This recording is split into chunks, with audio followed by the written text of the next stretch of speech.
jacked up review show. It's a jacked up review show. Jacked up review show. It's a jacked up review show.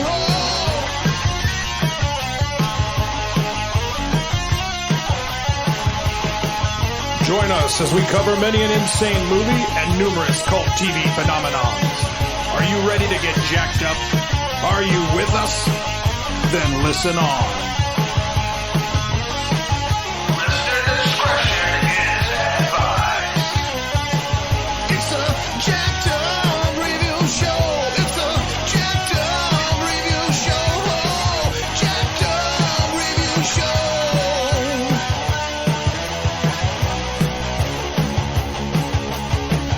It's a jacked up review show. It's a jacked up review show. Jacked up review show.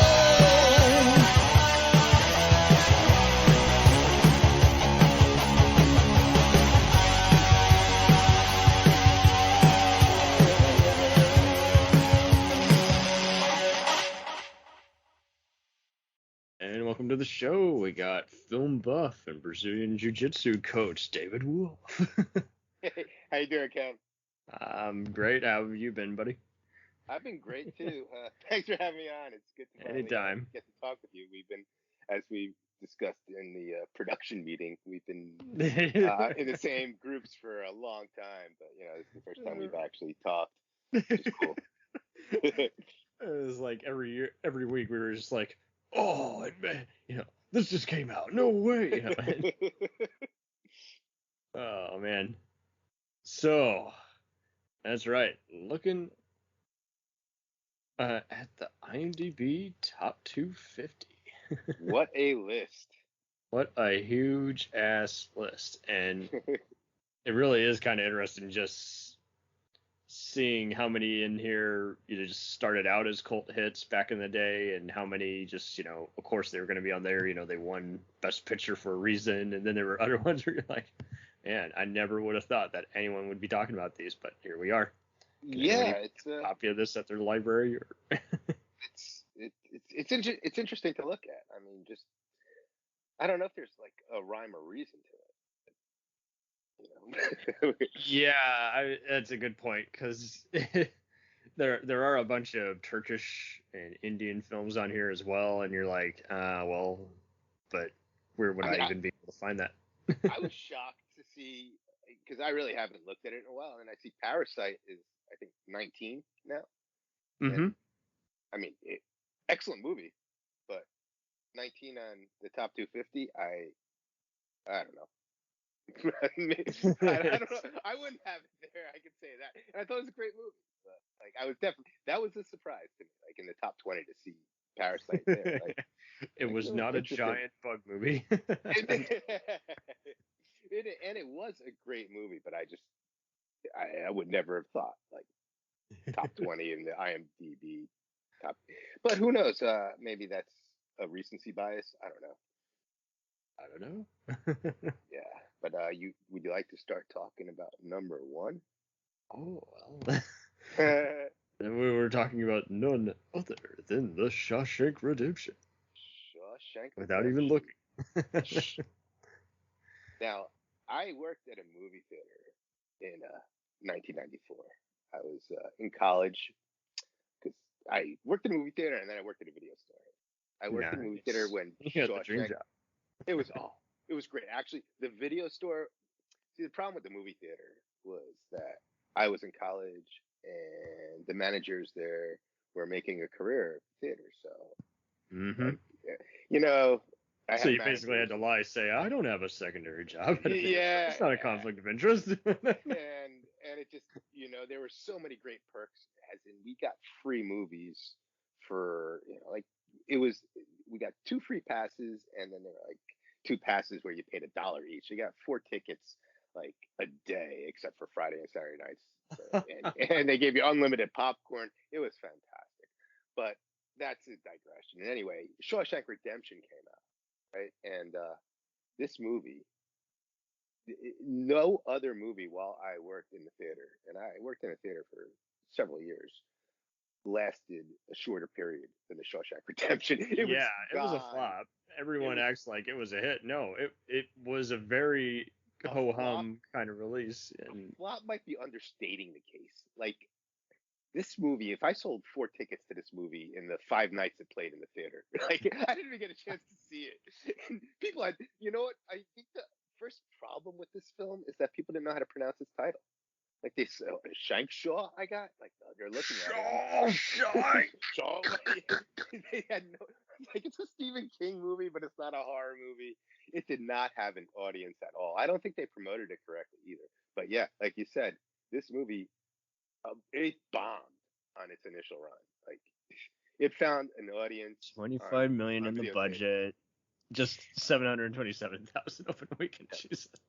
I mean, and I didn't get a chance to see it, and it wasn't like I regretted it immediately. Like, it wasn't at the top of my list. I probably would have watched it had it lasted a week. It lasted 5 days. It was gone so quickly.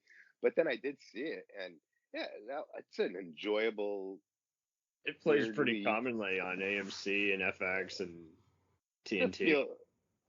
Strange to describe a movie with certain scenes as feel good, but ultimately it's Well, that is it. Yeah, it was kind of like, let me see, is Cool Hand Luke even on here?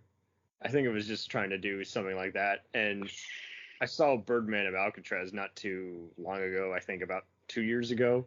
And I was like, oh my God, they totally took so many frames from this movie and put it in that. That Cool Hand Luke reference, I like that. And Cool Hand Luke obviously is a superior film, and That's what I'm trying to see. Is it on here? I would totally put it.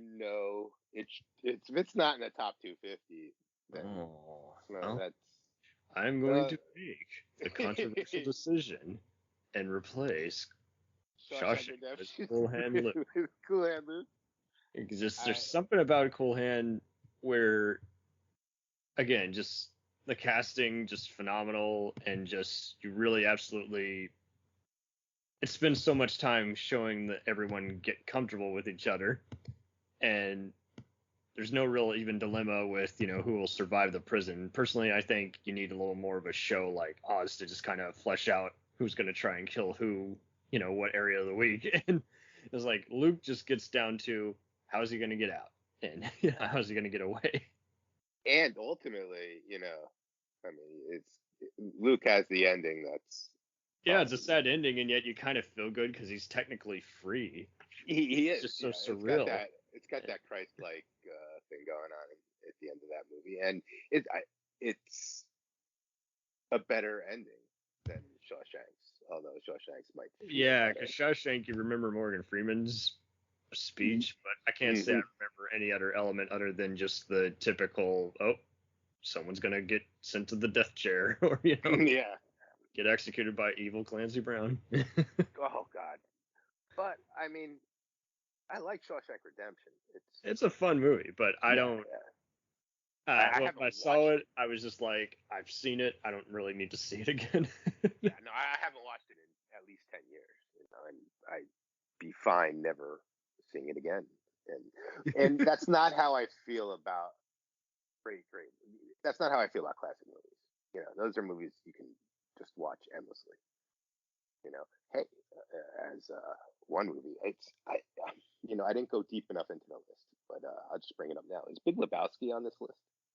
I think it is. That's what I'm seeing so far. I mean, because there's going to be plenty of the college movies. Animal House is definitely on here. Oh, okay. An Animal House, yeah, classic. For those listening, we can't pull up the whole damn thing. Lebowski would probably be my number one on IMDb top 250. Like, not my number one. Best and it's movie not going to be perfect. Like, I don't think Godfather 1 and 2 both need to be on here. I think they should just take the made-for-TV miniseries that blended them both together, and then you have one epic saga. Right. Two. Are you suggesting that Godfather Part 3 should not be on the list? I mean, even the new edit? Well, that's a good question. How many director's cuts should we put on here? Oh, Blade Because Runner. I think takes it Touch to of the- Evil's on here, but that's I a think good example of a Blade movie Runner that. could be on 10 times itself, right? Oh, hey, free versions of Blade Runner. There you go. Now, that would be the list. You just get all these different cuts that make it.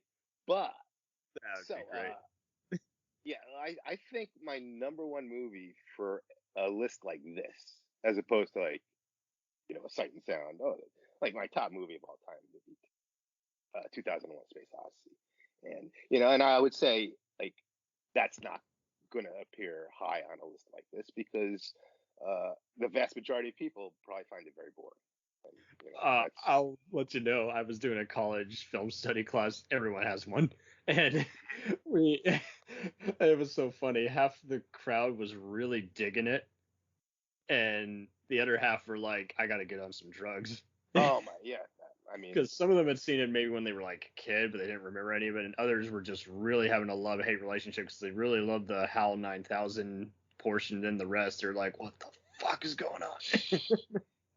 so that's a movie where, like, if it's my own personal list, yeah, like 2001: A Space Odyssey is topping it. But like for an IMDb top 250, I could see a Big Lebowski being really, really high up there, and from what I could tell, it wasn't. Yeah, I mean, there's even a few other college movies that seem to have even made a comeback and become very like I don't know. It's like they have a lot of charisma and big casts and like when I had Chris Kalan on and we were talking about what would be our top 10 movies and he was just like PCU was one of his and I keep seeing that just in circles just kind of come up is like certain college movies have a certain way of talking to certain people. And yeah, it's fascinating, really. But also coming back to Godfather and Godfather 2, like regardless of whether both should be represented, that they're there and they're so high on the list, right? Or are they number 2 and 4? That's I mean that's the Godfather and Godfather 2 are the Godfather movies are probably the greatest crossover between art and entertainment, for lack of a better term, or commercial. No, that's totally how I movies. would put it too, because it's Right. like you got something for the adults and you got a lot of today's generation who have seen it and been moved by it, and sure you're going to encounter for a while I was seeing a lot of people in certain forums say I've seen people who say they've seen it but actually haven't and they were doing it just for street cred to be cool. I'm like, watch The Godfather, though? I know, and it's like it's not like they're not on TV a billion times a year. Come on, but yeah, Seriously, it was another one where it's like you're always gonna have imposters. You're like, I love the Beatles. Which album? That one. So yeah. But I mean, for me, that's the peak of this list right there. Like those are two movies that they're at the near the top of IMDb top 250, and they could be at the top of the Sight and Sound poll. And you can't really say that for a lot of the other movies. Yeah, you gotta take all this with a grain of salt. Like Dune is already on here. Oh my, for real. Like, and you're not talking about David Lynch's. You're talking about this new one, which I have not seen yet. Have you? Seen yeah, it? not I haven't yet. I'll see it next week. But it's also one of those where I'm like, who knows? Maybe this will move to the side and part 2 will take its place as a better movie. So and apparently this first one is a half a movie. Well, exactly. And that's a good point too. Like if it were me, I would just keep Return of the King, the last Lord of the Rings on here. I wouldn't even have the first 2 on here because they're all one big giant movie. I think that's taking up so much space. And similar to the Godfather 2. Oh, and I am mistaken. At position 233, Cool Hand Luke is on here. Oh, but come on. So I'm gonna move it up. You're moving it up 232 spots. And I guess, oh shit, what would I replace on there to take Cool Hand Luke's place? Hey, Shawshank Redemption could be 233. Perfect. Green Mile's on there, and it's like, yeah. And I do like how, you do have quite a big, huge mixture. There is something for everybody, and at the same time, there is going to be something that where you're like, I never saw it. You got to be kidding me. Dark Knight was pretty high, right? Yeah, I still can't believe that it got up to 9 out of 10, especially with how everyone complains about the plot holes nowadays. And it's just like, but everyone it just shows you how some unusual character can carry a movie. Yeah, that movie is carried by Heath Ledger. I mean, absolutely. Without that, I mean, without that, it's probably like the third one, The Dark Knight Rises, which I mean, I did not like. I don't know. I think many didn't like because it was just a very ho-hum, die-hard type knockoff where you're just like, Right, seriously, yeah. how'd they smuggle a nuke under seas? Not even 24 or the unit would have had that absurd a storyline. You know, they would have had someone's trying to smuggle a weapon into the city. Let's stop them before they get here. Way more plausible than, oh, by the way, it's been here for who knows how long and no one's noticed it. I think that's the point where like whatever love affair I was having with Christopher Nolan movies just evaporated. Because I haven't enjoyed a Christopher Nolan since then.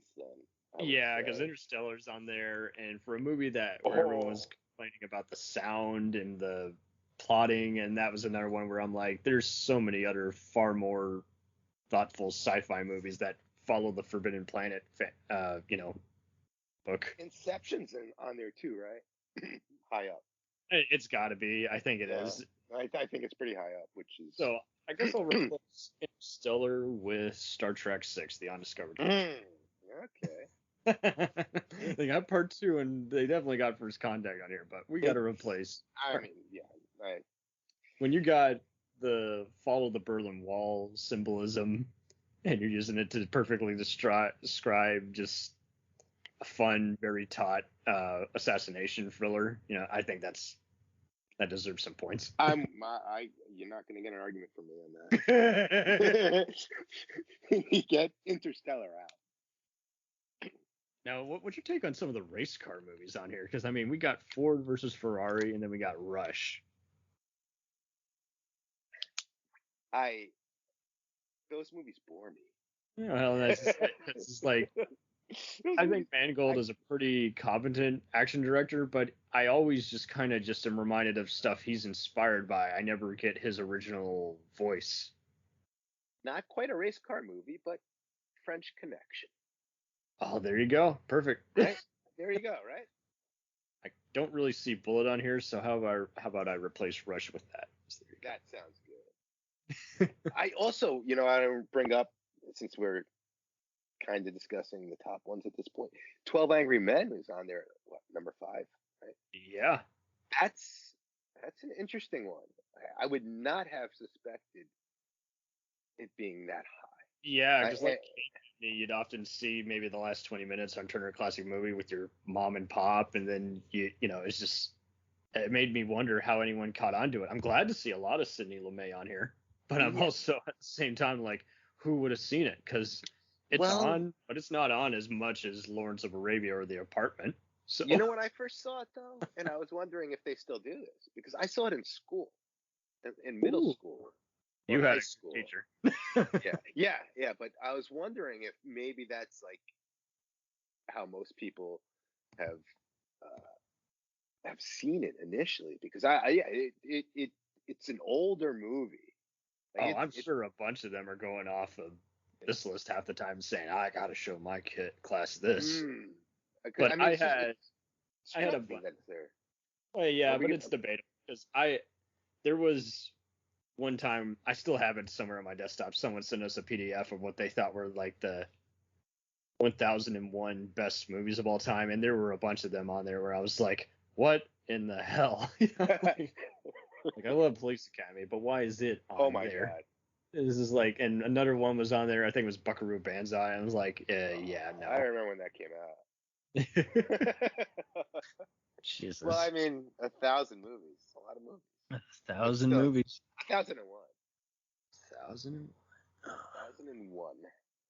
But, also in the top 10, Pulp Fiction. Yeah, That I'm happy with that. Like, people complain about that and Forrest Gump half the time nowadays, with fiction's rape scene and of Gump as questionable interpretation of a of a not so bright man, and I'm just like, and I'm like, well, they were both kind of huge movies in '94, so that just doesn't surprise me at all. I'm surprised Speed and True Lies aren't on here somewhere. that's that would Speed especially. I could see True 'Cause Lies. it's like one of the few disaster movies that like everyone agreed on the merit of because it just made good Yes. use of its gimmick. And you see other ones where you're just like people talk about Twister, but no one ever talks about whether the plot actually works. And it did not. Like, like this is supposed to be a good form of this genre. Okay. I've always been ho-hum on it, and I get it. I understand the effects are good and the cast is winning, but I'm like, but why was this, excused, and yet, Armageddon and all those other batshit crazy movies get roasted? So it's just like, It's again, sometimes you don't know what culturally is gonna strike a pulse. how much marijuana was consumed. Yeah. Well, I can support that. But I'm absolutely fine with Pulp Fiction being on there. I love that movie. Oh, Love yeah. it.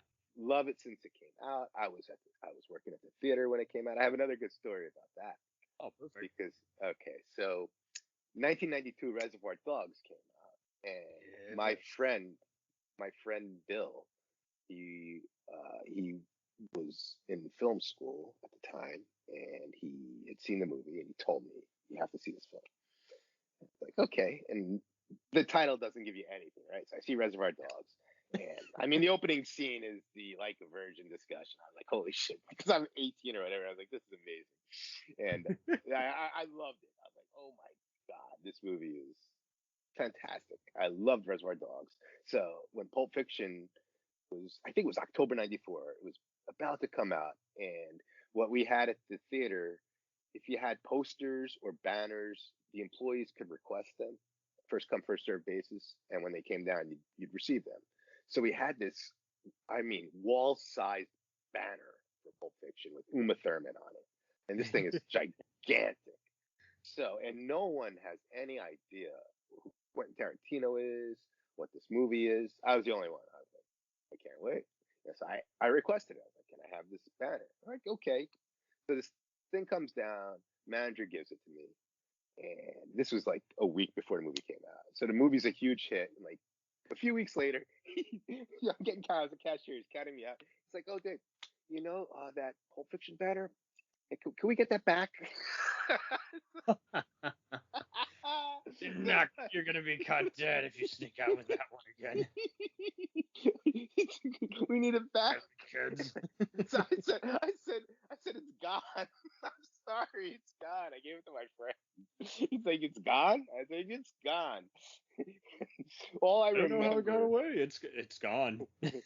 all I remember thinking, I didn't say it to him, of course, but like I said to my family and friends, like, look, I don't know what this thing's gonna be worth, but it's got limitless value to me. It's got way more than this $2 job. million now. They could fire me. They're not getting this thing back. So I still have it, and I've seen versions of this same banner on eBay for like $2,000.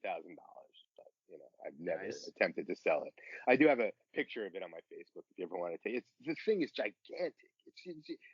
It takes up a wall. It's one of those things. Like if you've ever been in a theater and seen one of those huge banners. And like Uma Thurman's, yeah, it's fantastic. And I was like, you're not getting this back. I'll lose this job before you get this back. Yeah, that's why. And I saw Pulp Fiction because we could see movies for free. I ended up seeing Pulp Fiction 7 times during this run, which was the most I've ever seen a movie in a theater ever. Since then, actually, I think I saw I'm Not There because I'm a huge Bob Dylan freak. I probably saw that like 5 times in the theater. But Pulp Fiction is still the most. I don't know if that was interesting or not. Oh, that's great. You reminded me of all the various other podcasts who have talked about their video store memories and all the various deckers and placards that they got out. And how, that was always just kind of the unwritten rule is like, hey, because half the time, the people working there, they started out at the small end before becoming the unofficial manager and basically saying, hey, we're going out of business, so we don't care. As long as this is just gone by, the end of the week, it's gone. Yeah. I mean, Cam, the loss of the video store, to me, like, as a movie lover, like one of the saddest things to see gone. Like, it's just. Well, and I had a terrible Blockbuster, just a bunch of really bad ones that just had just no imagination. Just like, imagine if you were just so limited, like you would have the lesser sequel, but you never could find the original movie. It was just a clusterfuck. Blockbuster was so horrible. But, after I worked at the movie theater, I worked at a video store. It was not a Blockbuster. It was called Easy Video. And, okay. Yes, and in this video store, because Blockbuster was killing all these other video stores, but this video store had one of those back rooms. You could preview it. So I worked at Easy Video, but it was known as Sleazy Video. I was just about to say, you could easily be porn. And then, oh my God, so Cam, the customers would return these tapes, and goddamn, they're supposed to rewind these things, and they would never rewind them. And then, like, when they're returning these pornos, it's like, they're returning them at the moment they climax. They were like, well, now I'm inspired. Now I want to know. So, how many times? I was inspired by a Reddit that I saw on here. So, how many times did you find that someone was unwilling to just they had paid for a tape and you had called it, and they just wanted to walk out the door without being seen what they were renting? Oh. Wow. Because it happens now and again. Someone will say the title and you're like, I don't want to watch this now. But sure, I charged you for it. Just walking out the back door. Not here, not here. I'm a weirdo. Not here. Multiple times, probably. There you go. That was the best job ever, because I didn't have managers. I just had the video store owners who all they cared about was, all right, just do your job, and they were happy. So it was fantastic. And a bunch of us have had to really educate a lot of people. It's like you forget tapes were often going for $50. They were only being sent to consumers like video rentals. It was ridiculous. They were more than $50. They were like $100 to start with. They'd eventually drop down months later. And not only that, they were initially all pan and scan. And then sometimes, if it was like a really artistic film, eventually you'd get the letterbox version, which was gold back then, like for movie lovers to get a letterbox. Oh my God. And you'd see it advertised, like letterbox. Oh, we're going to get the whole movie. Because the pan and scan was just disastrous as far as just the aesthetics of a movie. Well, absolutely. And like you say, I mean, it was also fun just have to wait after the feature, stay tuned after the feature presentation for the making, and oh my God, yeah. It was like, that was before DVD. That was the case. You would have music videos. You'd have some other kind of just featurette. Dude, but just getting lost in one of these stores, and not a Blockbuster, but even Blockbusters, I've had fun, like just looking around, even if they all, like, well, if you want to get an R-rated movie, they bowdlerize them. It was ridiculous.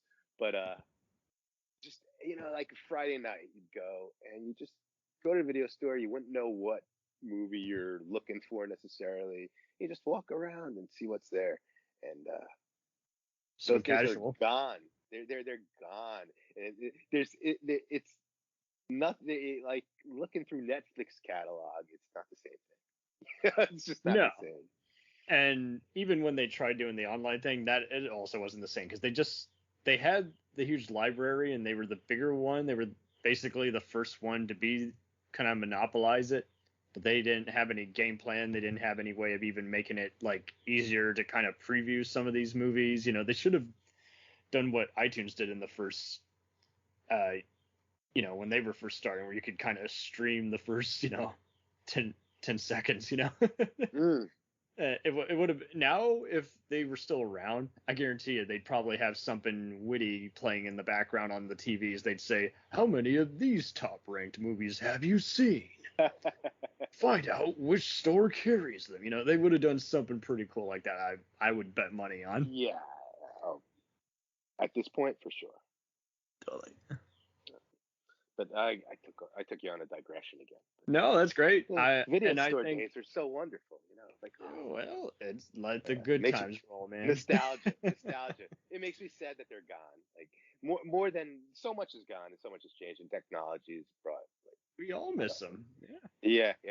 I think we do. As movie lovers, we really do. If you were alive for that period, like a lot of people now, they weren't, so they don't know what it was.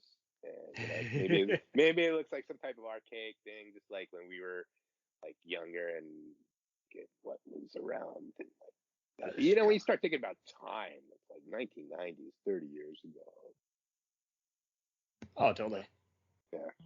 It goes a long way when you can see someone just really embracing these, and like you say, I mean, there's also just a lot to love about the whole process, and just a lot of people, if they didn't have a library near them and if they did not have cable, let alone any kind of TV, this is their deal. They would come here every Friday when checks cleared and come home. It was a ritual for sure. It was a fun ritual too. Fun. It was a lot of fun. But we can get back to the IMDb list. That's fine. So I'm noticing, yes, Big Lebowski is 209, but what I'm really surprised though is at the end of this list. I typically don't give a shit where it's ranked. Someone's got to go somewhere, but I'm really surprised that Sixth Sense, Truman Show, La Haine, which is a very underrated French movie, The Hate, Jurassic Park, and In the Name of the Father, and Dead Poet Society, and Princess Bride are all near the end of this list. I would have thought those be way higher ranked. Well, I'll pull one out right here, just because Jurassic Park, and not a personal favorite necessarily, but I am surprised that I think the top Spielberg on the list is Schindler's List, which might be his best movie, or might not be. But it's not one you're going to watch nonstop either. No, it's a great movie, but it's also just, you've seen it, it just resonates with you and it stays with you, and you're like, all I need to see. I think we replaced Jurassic Park and Schindler's List. We just transposed them. Yeah, 2 hits from 93. Perfect. Right? I mean, Schindler's List. And again, it's solemn. And look, my grandparents were slaughtered in the Holocaust. So this is, this movie could mean a lot to me. And I think it's a very good movie. Spielberg, Spielberg does not speak to me. I'll say the only time Spielberg spoke to me is when he channeled Stanley Kubrick in AI, which I think is his best movie, but I think it's because he was doing Kubrick. Oh, that's all good.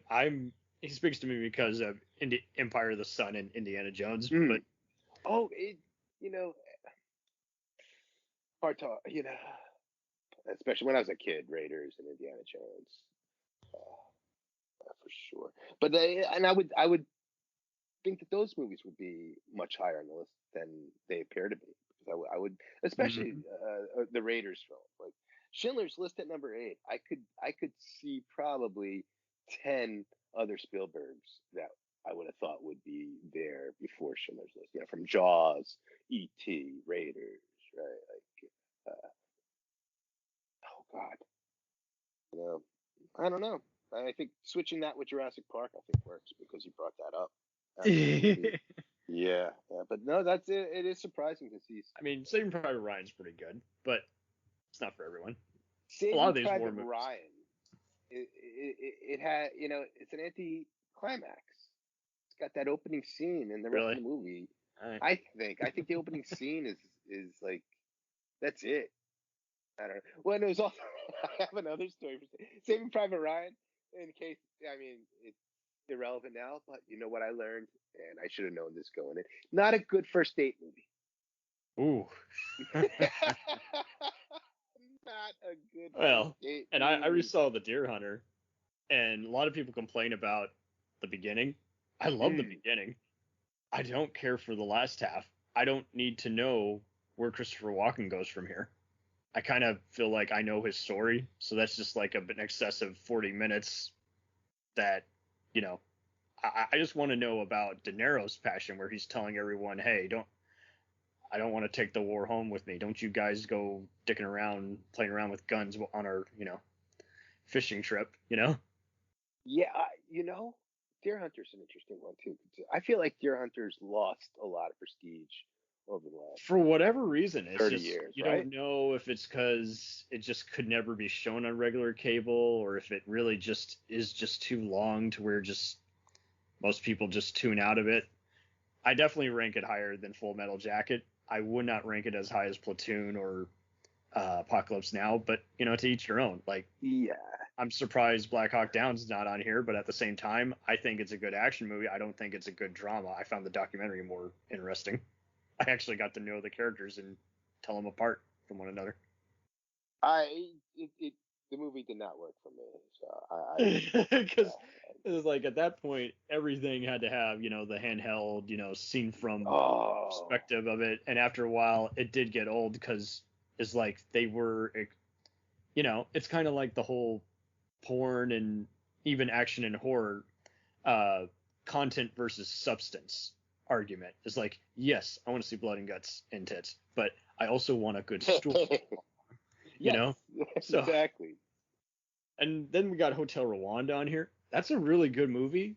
I also see Memories of Murders on here, and I could not get into that Seven type South Korean movie. It just did not fascinate me at all. I totally understand the love for Old Boy and plenty of these other movies.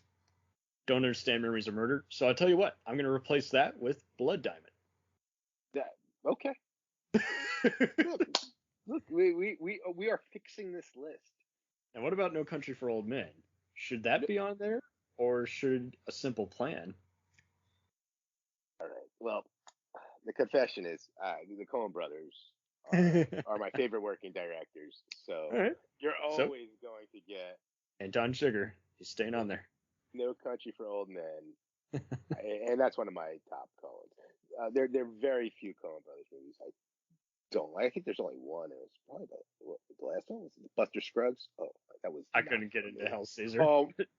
Oh, really? I love Hail Caesar. The first time I watched it, it was like I was trying to figure out what they were doing, and it's like, oh, the Coen brothers. But I really, really actually ended up loving Hail Caesar. But since we're discussing the Coen brothers, maybe we should switch places. That should take like position number 2 or free. Replace The Dark Knight and put that in its 180 position. And then I've already like Big Lebowski number 1. I'm gonna populate this entire list with Coen brothers. There you go. If you allow me to, it's gonna end up being a list of Stanley Kubrick and Coen brothers movies, which there you go. It's not really diverse. Racing Arizona could be on there. That's probably their biggest crowd pleaser. Yeah, I think you're right. That would be it. Although Fargo was a pretty. It's on here. Yeah, Fargo was a crowd pleaser to a certain extent. Fargo is probably their best blend of art and entertainment. Fargo really works for the. So far, I've seen. Yeah. Because, I've seen a bunch of the ones that generally everyone usually likes, like All About Eve, Some Like It Hot, and Singing in the Rain, but Treasure of the Sierra Madre. But there's plenty of other ones that I would have thought would be on here, but for whatever reason, they're not on here. And I'm like, okay. Hey, I've got one I want to change. Ooh. Number 13, The Good, the Bad, and the Ugly. Sergio Leone, right? Okay. Okay, I like it, but if we're going to have Sergio Leone, spaghetti western, in the top 15, how is it not going to be Once Upon a Time in the West? Yeah, to me, Once Upon a Time in the West is so far superior to Good, Bad, and Ugly. That's the other thing. I think Ugly has just kind of a more interesting storyline, but West has definitely a better score in editing, acting. So it's just like, I think I just have an issue just with the plot line, but yet even then, and the length, but yet I can understand that, yeah, Ugly is kind of simplified in comparison to West, where you're trying to understand all the ethics and everyone's motive. And I see what you're saying about the plot. Okay. But, the plot ultimately is maybe, I don't want to say the least important aspect of it, because it's not. But well, these are all there's- about the style, because that's what makes them better. There's so much going on. Speaking of style, I mean, I'm even surprised some other Michael Mann movies aren't on here, like Collateral. For sure. I could see every one of that guy's movies being on here. We talked about 12 Angry Men. I'm really surprised. I could have sworn Dog Day Afternoon or Serpico was on here at one point, at least as far back as 2007, but I could be wrong. I don't think you're wrong. And I don't know that for a fact, but I don't think you're wrong. I can't even find Training Day on here. I can't even find any other police corruption. I'm sure LA Confidential is on here, but I'm not seeing it. So LA Confidential would be one for me. Like, that would have to be pretty high up. Yeah, LA Confidential is probably the top neo-noir from the 1990s. Oh, totally. Pretty good decade for neo-noir too, right there, right? I'll play around with this a little more. How about I replace Yahimbo with Sanjuro, its follow-up? Sanjuro is so underrated, in my opinion, because I just love how the plot twists are turned. And it seems like Yojimbo, everyone just remembers, again, just the good, the bad, the ugly type formula, which is, one anti-hero plays two rival gangs against each other, I think that's another change that works. Because Sanjuro gets way more witty, and I remember so many of the wacky lines that the title character makes, and I'm just like, but why is it so underloved compared to Yojimbo? Yojimbo does more just brooding suspense versus do suspense and then some action. And better yet, what do you think about this? Room from 2015's on here. How would we replace that with The Room? Because I guarantee you, everyone remembers that one way better. Can do that for sure. Movies don't have to be enjoyed for the right reasons. Why else do people go to Rocky Horror every year? Yeah, precisely. There are cult reasons for enjoying films as well. So is Scorsese's top movie on here is what? Goodfellas? Yeah. Casino's on here somewhere, and then Wolf of Wall Street and Taxi Driver. I'm not gonna take issue with Goodfellas being on there.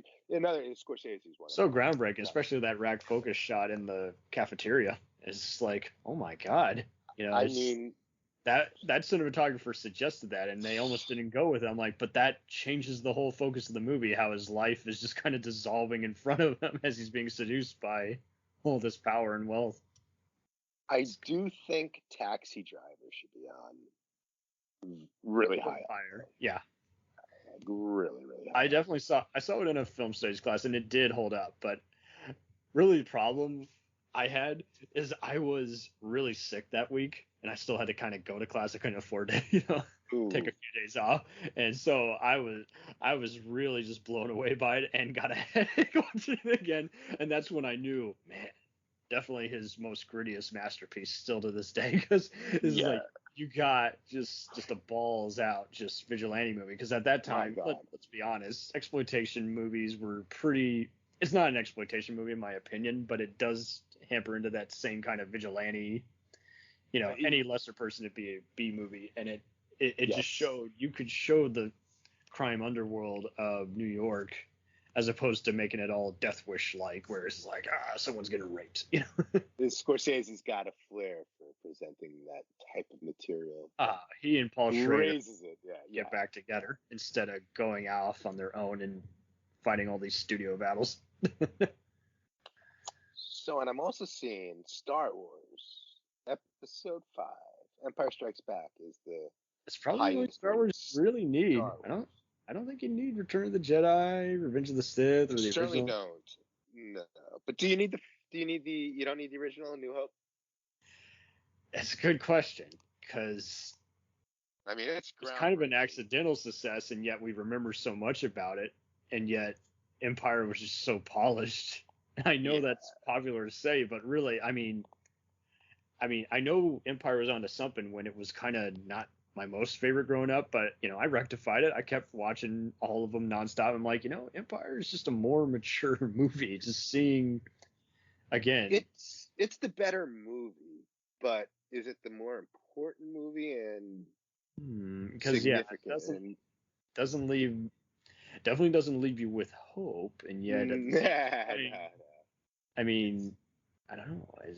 I mean, if we're talking about simply the superior film, then yeah, like Empire Strikes Back is It's best gonna of the kick series, and it should be Souls. there.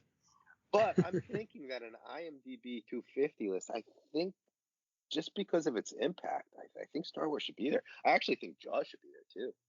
I swear, thought Jaws I mean, was. I don't even. I mean, like high up. Well, no, that's fine. In a top 20 type position as opposed to where they might be placed. And I mean, they even got Before Sunset. Personally, I would put the original Before Sunrise on here. I just thought it was fresh. Yeah. And Sunset was just leftover. It was kind of a tribute to, hey, here we are 10 years later. Cam, the Green Mile is on here at 24. Yeah, and it's like I kind of prefer that secretly more than Shawshank, but at the same time, it does kind of have a lot of familiar, fantasy overtones when it gets into the second half, where you're like, that's kind of a little too neat of an ending and pretty a messed up ending. Okay, so A New Hope I see is actually at number 28. So it's pretty high up. Although I actually, and not from my own, because I really haven't watched much of Star Wars in the last 15 years probably. But I think it's just its impact. I think it's probably should be a top 10 of an IMDb 250. Just I thinking, really like, am surprised it's not up there higher. I Yeah, don't know right? if there's just that many people who are just sick of fantasy and superhero stuff, or if it was at the top 10 at one point and then it just slowly kept sinking.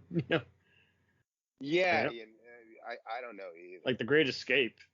Can you name any grandparent who hasn't said, I watched it all the time on TV? It's at 159. And I'm like, I've seen that movie literally on just about every channel. PBS was airing it one weekend. Oh I'm my sure. God.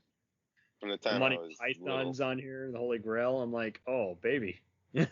Why is this on here, but Life of Brian isn't? Well, Too Holy touchy. Grail is, yeah. Holy Grail is definitely the more, I don't know if it's the more acceptable. Life of Brian is so irreverent. It's just, I guess everyone's able to look past it because there's just so many layers to the comedy. So, at one point you're making fun of the peasants and, the elites. Yeah. And the next moment you're making fun of, again, the I am Arthur. Blessed are the cheesemakers. Cheesemakers? The cheesemakers. Blessed are the cheesemakers. What do you do with the coconuts? Oh my God. Yeah. I was a Python raised kid. Oh God. I had good parents. Now, what's your take on Z? I'm glad to see Costas Stavros be represented here, but I'm really glad that someone's seen it in some capacity. I don't think I've seen it, so I can't even comment. What number is it? It's 159, and I'm really. I could have sworn the Battle of Algiers was also on here at one point or another, but I can't find it. So. Ooh, and here's another one that's a little surprising to me. And I mean it's still pretty high, but I would have suspected higher.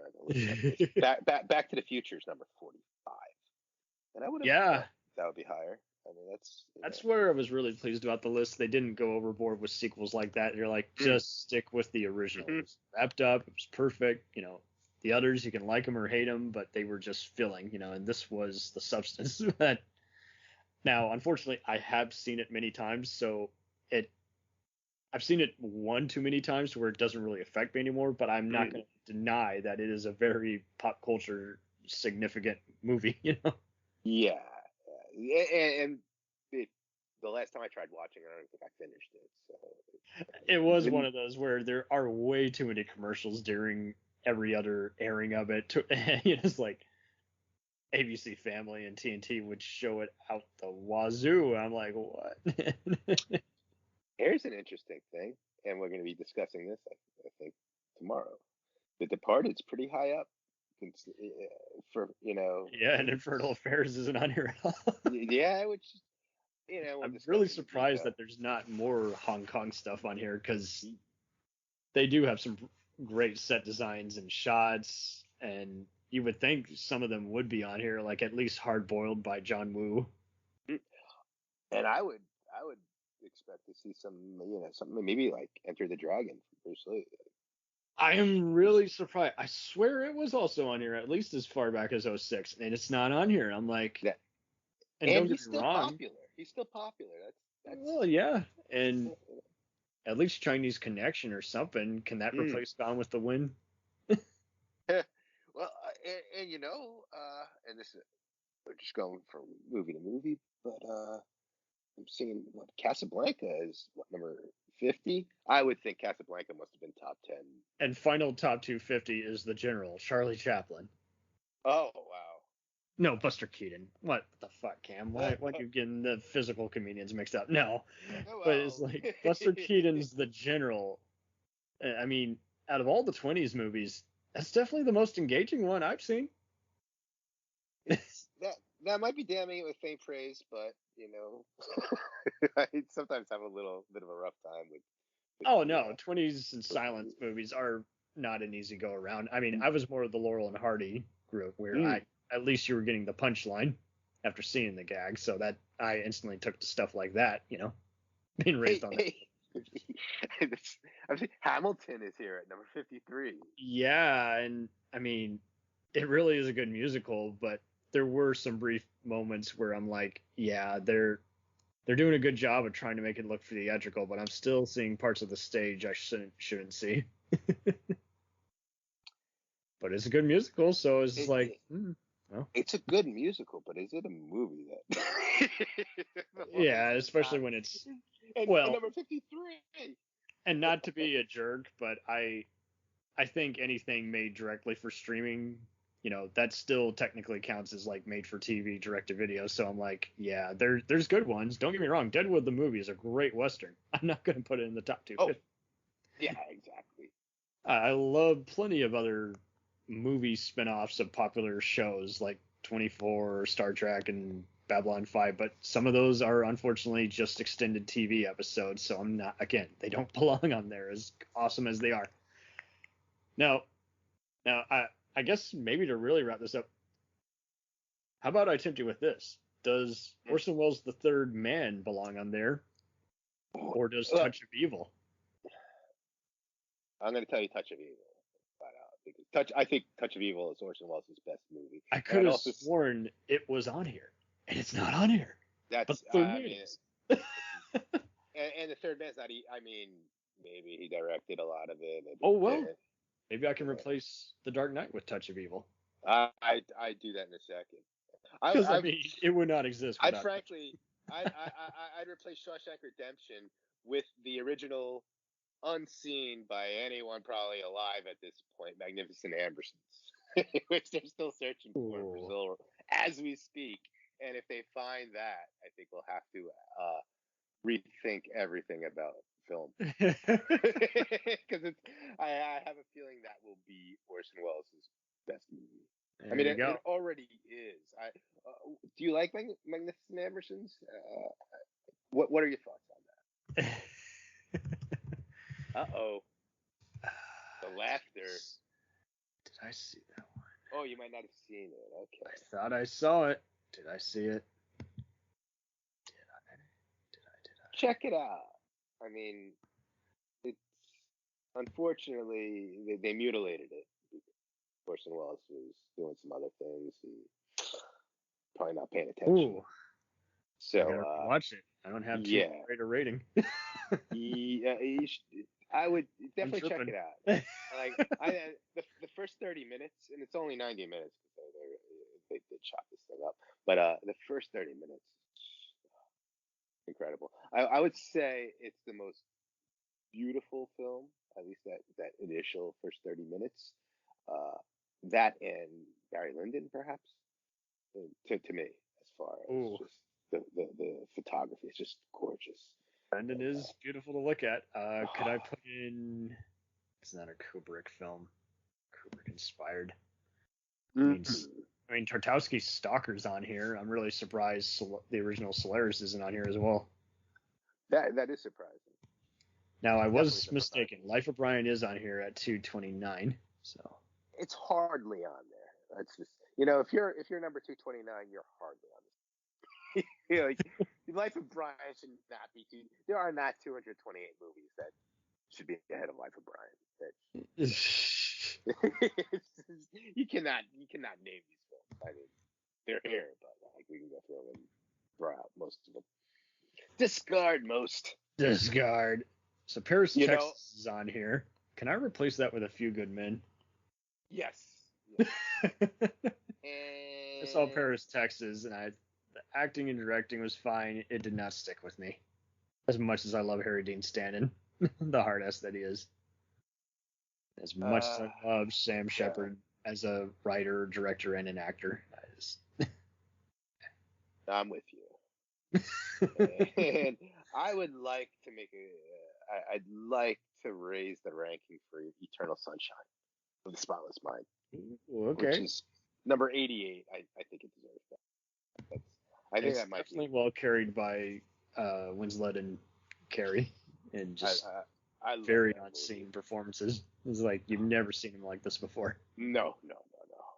Yeah, I think it's the best movie of the aughts, and maybe the best movie of the century. Even 107's The Sting and 110's To Kill a Mockingbird. I'm really surprised at where they're ranked there. Well,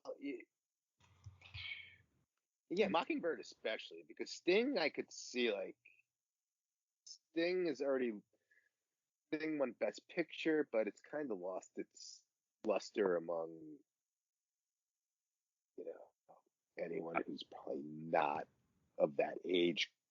Like, I don't know how many people are watching the Sting anew today. It helped You that know what I saw mean? it when I was a teen, so I fell in Yeah, love with it. exactly. I saw it too when I was young, and I liked it. But I have a feeling you don't have many people under the age of 30 who've even heard of it, unless they've gone through a list and say, "Oh, this." Or one, they've that's seen of it, but they never cared to watch it because I don't know, you got the mentality. I've seen even people in their 40s who don't want to see anything that's in black and white.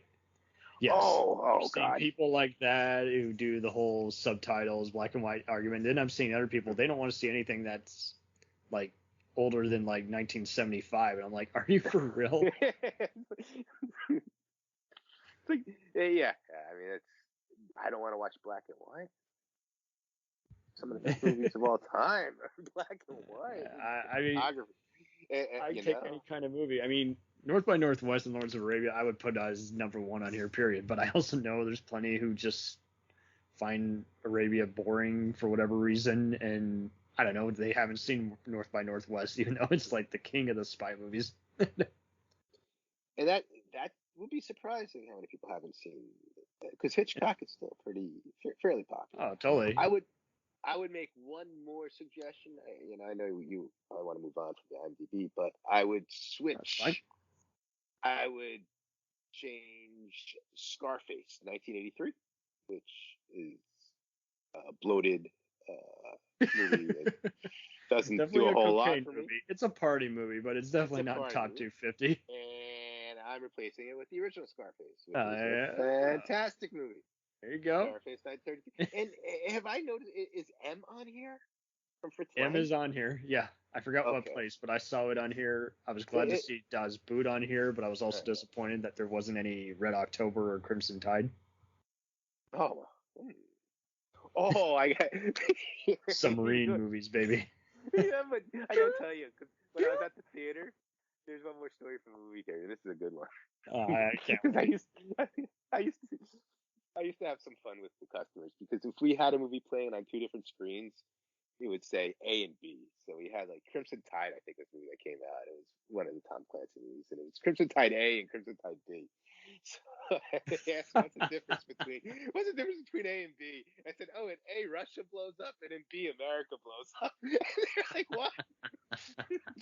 But I would always same thing with Pulp Fiction. Like, The right what's the people difference? got it, and there were other people who were like, "Wait, what? What? You can't be saying shit like that."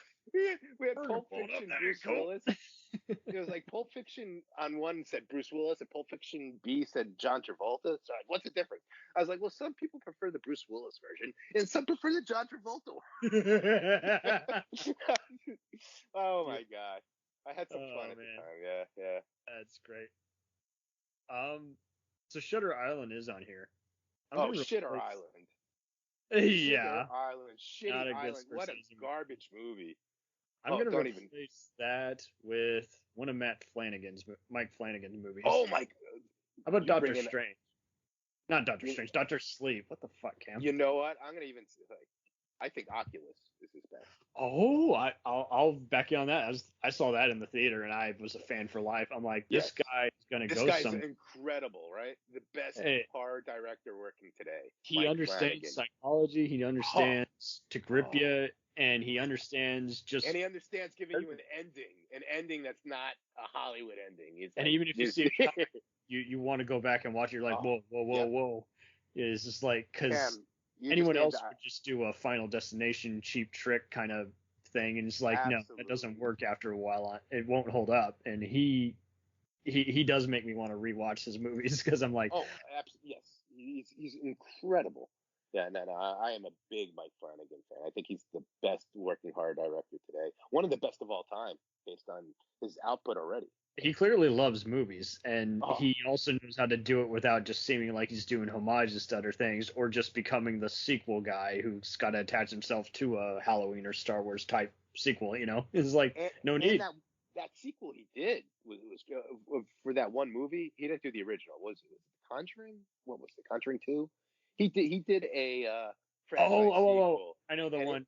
And it was really good. And it was not formulaic as none of his movies Ouija. are That's what never- it was. Yes, Ouija 2. It And was it not was like formulaic. so much better than Ouija 1. And I'm like, Exactly. you It was don't have like, to- oh my God, Mike Flanagan adds his touch to it, and his endings deliver. And they're not, it's not going to give you a happy ending. Let's put it that way. totally. Oh yeah, no. Mike Flanagan, yeah. Oculus should be on. He should be on the list for like probably 3 or 4 of his movies. Yeah, totally. Yeah, I'm with you. 100%. I guess to wrap this up, so what would you replace Return of the Jedi with? What other epic, far more epic movie? Because people go, oh, it's my favorite of the saga now. I'm like, I'm not going to lie. It's got some great action. And I saw it and Attack of the Clones more times than I should have seen. But it's not as clever, in my opinion, or as grim as Empire. Like, the first hour, I don't think you need that at all. I would have much rather a scroll of them saying, and they've saved Han Solo from the pit of Jabba. It's like, you take out those first 20 minutes, it speeds up the movie to the main plot, which is 3 different battles going on all at once. Don't get me wrong. It's epic. Star Wars in general is epic, but at the same time, it's a little formulaic. And the Care Bears do feel like they're in a different movie, not Star Wars. Oh, God. Yeah. I know they're Ewoks, you fanboys. I'm just saying. Care Bears. It's just 500 people. Oh my God! When Star Trek came out, I would nanu people, and they're like, "No, it's not." And see, they would have accepted. They got so You upset. guys are well. Some of them are pretty stuck up, but I think a lot of trans are way more calm nowadays. And A lot of them guys are like, "No, like nanu." I was really such a wise ass as a cashier in a movie theater. I did plenty of spoofing of both, but yeah, I think the tracks have come around when the minute they realize how big a ego Shatner has. So they're cool. I've never had a bad issue with any of them. No. Star Wars fans, ooh. Oh. Well, I actually happen to be a pro wrestling Oh, so nice. You got to wrestle all the Star Wars fans if they talk shit. Shove that saber so far up your ass. who's got the geekier fans? There you go. Whose fans are living in their parents' basement? I mean, you know what? Those Star Wars fans, the way they reacted to Totally. some of the diversifying in the cast, that's like, come on, Come give on. it. Yeah. That was really that did not speak well. Oh, so I think I was mistaken. LA Confidential is on here, and Unforgiven is on here. Somehow Gran Turismo is up higher than it, but whatever. Now here's a controversial thing, and hopefully this is the final thing I do. I'm going to replace Guy Ritchie's Lock, Stock, and Snatch with 2 of Tarantino's movies, From Dusk Till Dawn and True Romance. Boom. Cool. I could never get into Guy Ritchie. For me, I'm with you. He was doing. I was just always I just never understood how, out of all the copycats of Tarantino, and yes, I get that Tarantino in himself is a copycat, but that's the joke, you know. It's a trap too. It's like, you know, the worst criticism of Tarantino I think I've ever heard is when Jackie Brown, which I think is a wonderful movie. A great movie. A great movie. It's like, dude, as pure and probably even more. He didn't write that. No. That's not a Tarantino original. So it's like, do you hold every director to that standard?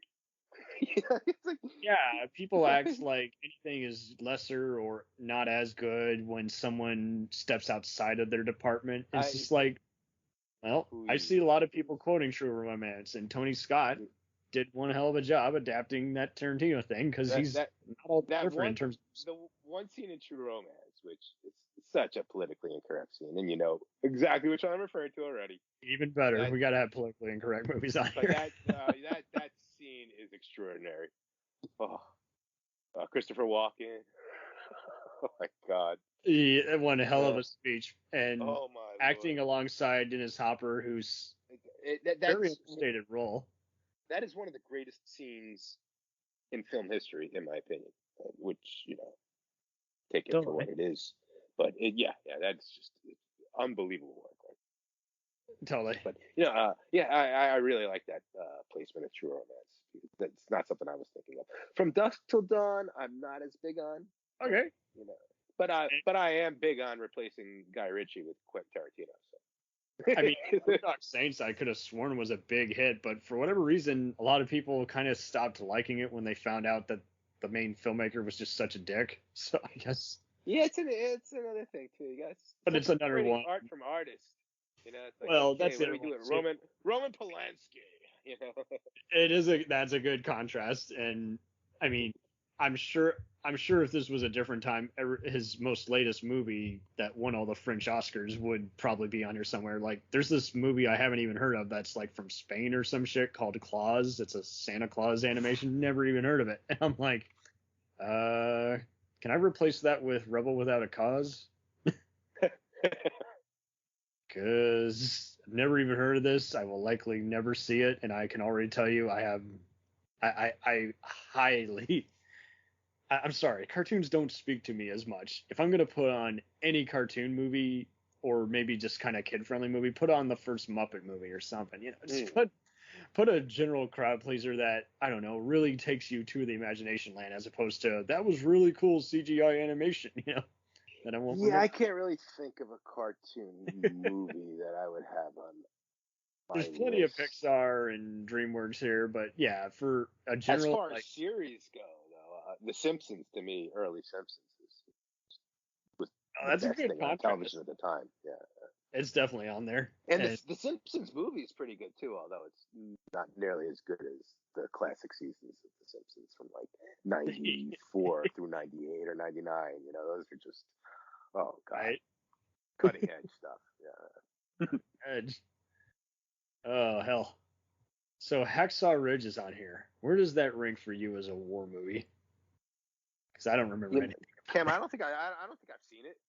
and I forgot Mel it. So, Gibson, it doesn't- Hacksaw Ridge. so if I saw it, it doesn't say a lot for it, but I might not have seen it. Starring Hugo Weaving, Sam Worthington, Teresa Yes. Palmer, I don't And- think I saw it. has been Spider-Man, Andrew Garfield. Yeah, no, I couldn't get into it at all. I was just like, I've seen every kind of trying to storm, this area, and for World War II, I definitely don't remember anything about it. I would be more likely to remember the Korean War movie Pork Chop Hill before I remember this one, and I'm gonna replace it with Mystery Science Theater 3000, the movie. That works. We need more comedy to go around for what it could have been far more edgier, but I've seen it probably over 20 times and I have no regrets. Yeah, no, I mean, We'll return after these messages. Hey, feeling down? Feeling low? Not enough podcasts about movies in your life? Why not try They must be destroyed on sight. the new Podcast Cure-All? Sure to get you right with the world and on a path to better living. We have exploitation, we have Italian horror, we have zombies, we have slashers, we have crime films, we have spaghetti westerns, we even have sci-fi and sex comedies. So take a dose of They must be destroyed on sight. as needed and let the hosts, Lee Russell, Daniel Harper, Paul Romali, and the odd guest host cure what ails you. Warning, may cause atrophy, African consumption, black fever, bone shave, chin cough, colic, cramp colic, dropsy of the brain, elephantitis, grocer's itch, jaundice, mania, miasma, mortification, palsy, Pott's disease, rheumatism, scurvy, St. Anthony's fire, summer complaint, and worm fit in some people. Consult a physician before listening.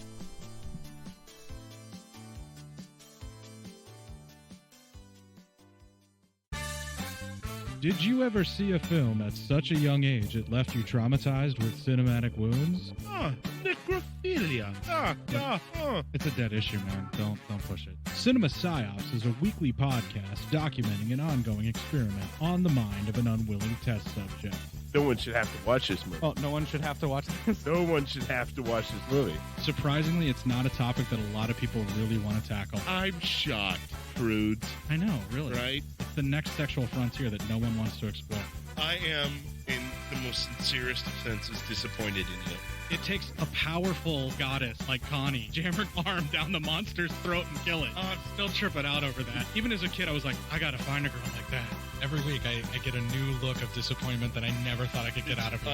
Unimaginable. At 12 years old, you should not be watching this movie. Obviously. At 13, you should not be. 14, you shouldn't be. I'm not entirely sure even 17-year-olds should be watching this. Just because you're offended by something doesn't mean that you have the right to demand that it doesn't exist. Watching this film again, I had all of this like little nerd glee with everything that kept Little popping up. history all Yeah, popping up absolutely. at you. So I totally loved this film. Hey, I know why you couldn't see that. It's because your brain's warped from watching this shit at 12 years old. Yeah, this is a rough movie. I told you ahead of time when we were getting ready to do it that it was How going to be did a you rough watch one. this shit at 12? Because physical wounds heal, cinematic ones don't. Listen to Cinema Psyops. Hey everybody, I'm Corey. And I'm Zach, and we're the hosts of Podcasting After Dark, a cast dedicated to late-night horror and sci-fi of the 80s and 90s, often found on HBO and Cinemax. You know, the movies your parents didn't want you watching as a kid. You can find us every other week on Apple Podcasts, Spotify, Podbean, and Stitcher. This is what you want. This is what you get. It's time, let's check our queue, baby. Pair it with a couple brews, baby. We love good movies. We love the bad ones too. So we watch them all and pass their lessons on to you. Oh yeah.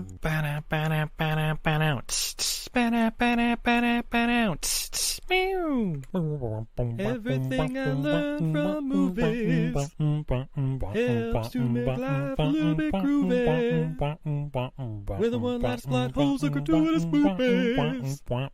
It's time to get busy with your friend Steve and Izzy at eilfm.podbean.com.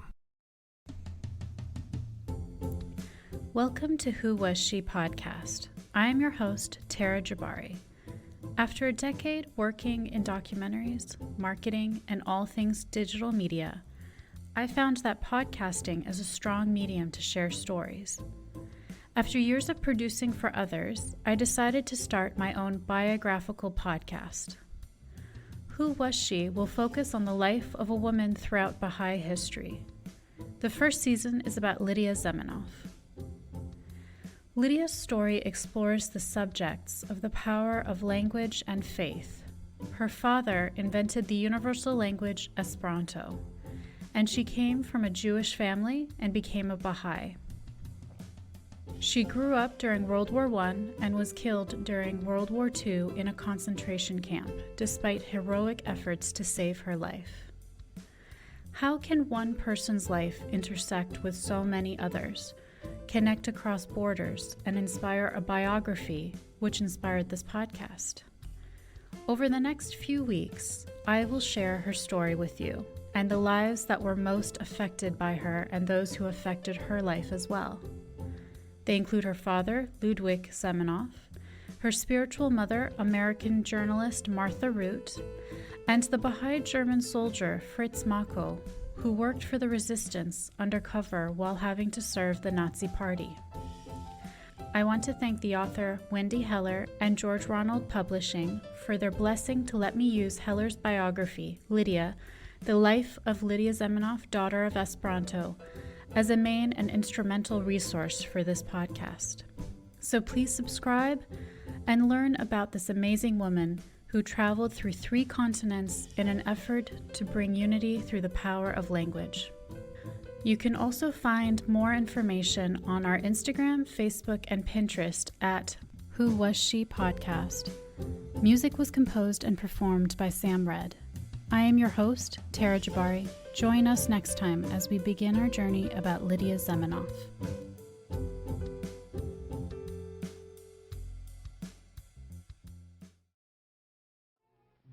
Are you sick of the same old stale podcasts? Well, then join Vanessa and Darren as they dissect movies of all kinds. The 2 lifelong cinema lovers bring their favorites, curiosities, and first-time watches to the operating table and inject them with a healthy dose of snark. Then there's the waiting room, where they examine books and short stories. So just look for them on Apple Podcasts and where fine podcasts are available. They're part of the Legion Podcast Network. Follow them on Twitter at VD Clinic Pod. Join them on Facebook at facebook.com/groups/VD Clinic Pod. Or email them at vdclinicpod@gmail.com. They're ready to cure what ails you. And still, they just might be a little contagious. Hi there. It's Heather from the Watching Netflix Without You podcast.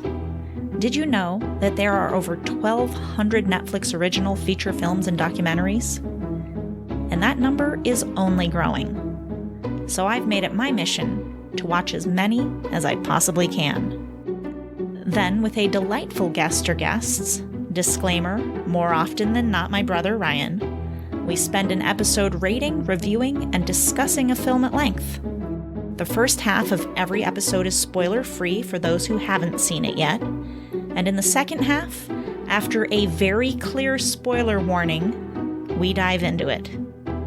And that's really about it. You can listen to Watching Netflix Without You on Apple Podcasts, Google Podcasts, Spotify, and more. We now continue with our program.